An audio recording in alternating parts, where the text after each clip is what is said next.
அனைவருக்கும் வணக்கம். இன்னைக்கு இந்த பதிவுல எதை பத்தி நம்ம தெரிஞ்சுக்க போறோம்னா, உங்களது வீட்டு குலதெய்வம் உங்களது வீட்டிற்கு யாருடைய வடிவத்தில் வருவார் என்பதை பற்றி தான் இந்த பதிவுல நம்ம கொஞ்சம் விரிவா தெரிஞ்சுக்க போறோம். இப்ப பாருங்க, நம்முடைய ஒவ்வொரு வீட்டிற்கும் ஒவ்வொரு குடும்பத்திற்கும் ஒவ்வொரு குலதெய்வம் இருப்பாங்க. இப்ப அந்த குலதெய்வங்களில பாத்தீங்கன்னா, ஒரு சிலருக்கு நல்ல சாந்தமான பெண் தெய்வங்கள் வந்து குலதெய்வமாக வந்து அமைஞ்சிருப்பாங்க.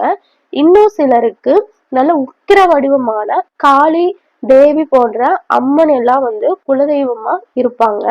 இன்னும் கொஞ்சம் பேருக்கு ஐயனார், சாஸ்தா போன்ற இந்த மாதிரி தெய்வங்கள் வந்துட்டு குலதெய்வமாக இருப்பாங்க. இன்னும் சிலருக்கு காவல் தெய்வங்களே வந்துட்டு குலதெய்வங்களாக வந்துட்டு இருப்பாங்க. இந்த மாதிரி குலதெய்வங்கள் வந்து பல வகைகளாக வந்துட்டு இருக்கிறாங்க.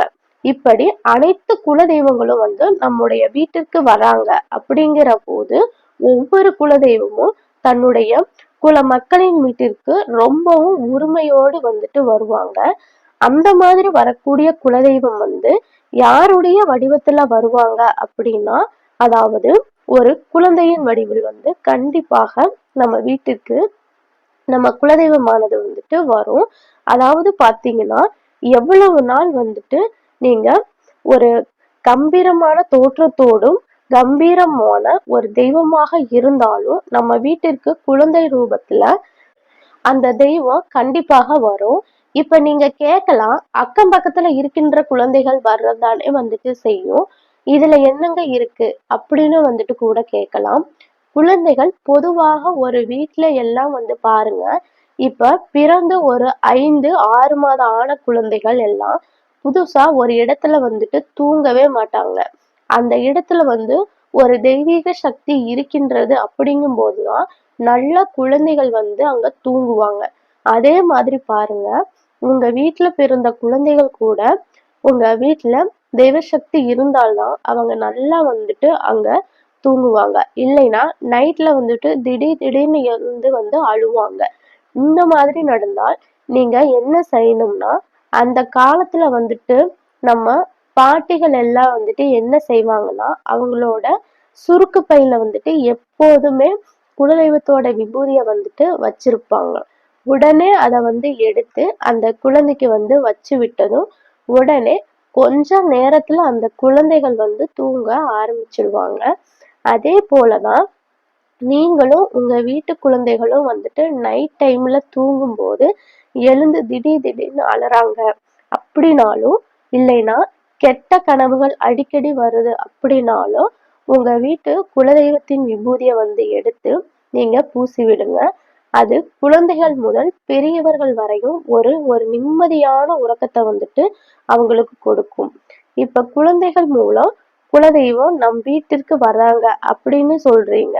ஆனால் இப்ப அக்கம் பக்கத்துல உள்ள குழந்தைகள் நம்ம வீட்டுக்கு வருவதா, இல்லைன்னா நம்ம குடும்பத்திலேயே இருக்கின்ற குழந்தைகளா அப்படின்னு நீங்க கேட்டீங்கன்னா, பாருங்க, ஒரு குழந்தை பிறந்ததுக்கு பிறகு உங்களது வாழ்க்கையானது மாறுச்சு. அதே போன்று அந்த குழந்தை கையால எதை தொட்டாலும் அது அப்படியே ஒரு பொன் செழிப்பா வந்துட்டு வளர்வது, இது மாதிரியான விஷயங்கள் நடந்தா கண்டிப்பாக நீங்க ஒரு 100% வந்துட்டு புரிஞ்சுக்க முடியும். உங்களது குலதெய்வத்தின் அனுகிரகத்தாலும் உங்க குல தெய்வமே உங்களுக்கு குழந்தையாக பிறந்திருக்கின்றது என்பதையும் உணர்ந்துக்கோங்க.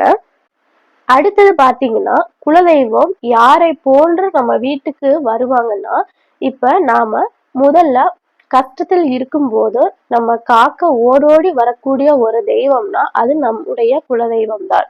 இரண்டாவது, நம்ம சந்தோஷமா வந்துட்டு இருக்கும் போதும் அந்த சந்தோஷத்துல கலந்துக்கிறதுக்கும் நமக்காக வரக்கூடிய ஒரு தெய்வம் ஆனாலும் அது நம்முடைய குலதெய்வம் தான். அடுத்து, ஏதாவது துக்கமாக இருக்கும் போதும் உறவினர்கள் வழியில வந்து நான் இருக்கிறேன் என்று சொல்லி ஒரு ஆறுதலாக பேசக்கூடியவரும் வந்து நம்முடைய குலதெய்வத்தின் வெளிப்பாடுதான். அடுத்து, நம்ம சந்தோஷமாக இருக்கும் போதும் நம்முடைய தோலை வந்து தட்டி அந்த சந்தோஷத்தை கொண்டாடுவதற்காக யாரோ ரூபத்துல, அதாவது உறவினர்களின் ரூபத்தில் வரக்கூடிய தெய்வமும் உங்களது குலதெய்வம் தான். அடுத்ததாக உங்களது குலதெய்வம் எப்படி உங்க வீட்டுக்கு வரும்னா, இப்போ ஒரு பிரசாதமாக குலதெய்வம் வந்து உங்க வீட்டுக்கு வரலாம். இல்லைன்னா கூட ஒரு எலுமிச்சை கனி மூலம் உங்க வீட்டுக்கு வந்து வரலாம். இது மாதிரியான பல ரூபங்களில் உங்களது குலதெய்வம் உங்களது வீட்டிற்கு வரும். அதாவது உங்களது குலதெய்வத்தையும் முன்னோர்களையும் ஒரு சேர உங்களால பார்க்க முடியும்னா அதற்கு ஒரே இடம் உங்களது குலதெய்வத்தின் எல்லைதான். அந்த குலதெய்வ எல்லையில உங்க முன்னோர்களோட சாயல்களில் நீங்க நிறைய பேரை பார்த்திருக்கலாம். அப்ப அவங்களின் ஆசீர்வாதத்தின் மூலமும் உங்களது குலதெய்வத்தின் ஆசீர்வாதம் மற்றும் உங்கள் முன்னோர்களின் ஆசீர்வாதத்தையும் பெற்று தர முடியும். அப்படி ஒரு எல்லை இருக்குன்னா அது உங்க குலதெய்வ எல்லை மட்டுமே என்றும் சொல்லலாம். இப்ப நீங்க கேட்கலாம், நான் நல்லதானே வந்து குலதெய்வத்தை வேண்டுறேன், ஆனாலும் ஏதாவது ஒரு பிரச்சனை வந்துட்டே இருக்குங்க, நான் என்ன செய்யறது என்று கேட்டீங்கன்னா அதற்கு நீங்க பௌர்ணமி நாள் வந்து எடுத்துக்கோங்க. அன்று அதாவது பௌர்ணமி நாள்ல நல்ல நிலவாசல வந்து நல்ல சுத்தமான தண்ணீர்ல தொடச்சு நல்ல சந்தன குங்கும பொட்டெல்லாம் வச்சு 2 பக்கமும் நல்ல மண் அகல் விளக்கு வச்சு அதுல நீங்க அந்த தீபம் வந்து போட்டு ஏற்றுங்க. அந்த அகல் விளக்குல முன்னாடி நீங்க 2 வெத்தலையும் ஒரு பாக்கும் வைத்து அதற்கு மேல ஒரு பூ ஏதாவது வாசனை மிக்க பூக்கள் இருந்துச்சுன்னா அத வச்சுக்கோங்க. நல்லது. இந்த மாதிரி 2 விளக்கு பக்கத்திலும் வச்சுட்டு உங்க வீட்டு பூஜை அறையிலும் குலதெய்வத்தோட விளக்க வந்துட்டு ஏத்துங்க. அதற்கு பிறகு எனக்கு வந்துட்டு இருக்கின்ற கஷ்டம் மற்றும் பிரச்சனைகளை தீர்த்து வையுங்க குலதெய்வமே என்று அந்த குலதெய்வத்தை உங்க வீட்டுக்கு வந்துட்டு அழைங்க. கண்டிப்பா அந்த தெய்வம் உங்க இல்லம் தேடி வந்து உங்க பிரச்சனைகள் மற்றும் கஷ்டங்கள் அனைத்தையும் வந்து தீர்த்து கொடுப்பார். கண்டிப்பா பௌர்ணமி நாள்ல மட்டும்தான் இந்த மாதிரி வந்துட்டு நீங்க வேண்டி கேட்பது என்பது அதிக ஒரு மகத்துவம் வாய்ந்ததாக சொல்லப்படுது. ஏன்னா அமாவாசை நாள்ல இப்படி வேண்டலாமா என்று கேட்டால் கண்டிப்பாக வந்து வேண்டக்கூடாது. ஏன்னா அமாவாசை அப்படிங்கிறது நம்ம முன்னோர்களுக்கு உரிய தினம் என்றே சொல்லலாம். அதாவது நம்ம வந்து எந்த அளவுக்கு வந்து இறந்த முன்னோர்களுக்கு வந்து தேவையானதை வந்துட்டு செய்கிறோமோ அந்த அளவுக்கு அவங்களுடைய ஆசீர்வாதம் நமக்கு கிடைக்கும். அதனால குலதெய்வம் ரொம்ப சந்தோஷப்படுவாங்க. ஏன்னா முன்னோர்கள் அப்படிங்கிறது நம்முடைய குலதெய்வத்தின் மூத்த பிள்ளைகள். அதனால அவர்களையும் நாம சந்தோஷப்படுத்தும் போது நம்முடைய குலதெய்வம் இன்னும் வந்து விரும்பி வந்து நம்முடைய வீட்டுல வாசம் செய்வாங்க என்றும் சொல்லப்படுது. அதனால அமாவாசை அப்படின்னா முன்னோர்கள் வழிபாடு என்றும், பௌர்ணமி அப்படிங்கிறது குலதெய்வத்திற்கு உரிய நாள் அப்படின்னு வந்துட்டு சொல்லப்படுது.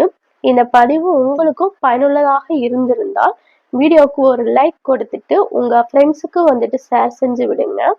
அத்துடன் நமது சேனலையும் சப்ஸ்கிரைப் பண்ணி தொடர்ந்து இணைந்திருங்கள். நன்றி, வணக்கம்.